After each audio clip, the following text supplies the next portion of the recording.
నమస్తే, welcome to ఏడియన్ news. విద్య నేర్పే ఉపాధ్యాయుడు కీచక పర్వం. అన్నమయ్య జిల్లా తెరిగొండ ఉన్నత పాఠశాలలో సైన్స్ ఉపాధ్యాయుడు జాకిర్ బాషా విద్య బోధించడం మాని విద్యార్థులతో లైంగికంగా వేధించారని విద్యార్థులు తమ గోడు తల్లిదండ్రుల దగ్గర తెలిపారు. విద్యార్థుల తల్లిదండ్రులు కలిసి ప్రధాన ఉపాధ్యాయుడి దృష్టికి తీసుకువెళ్లారు. తక్షణమే ఉన్నతాధికారుల దృష్టికి తీసుకువెళ్లి తగు చర్యలు తీసుకుంటామని తెలిపారు.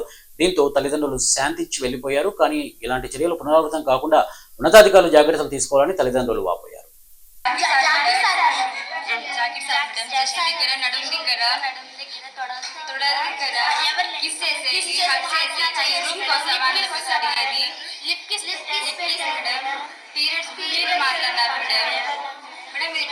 కొంచెం ఇదిగా కేర్లెస్ గా తీసుకుంటాను, సీరియస్ గా తీసుకోండి మేడం. మేడం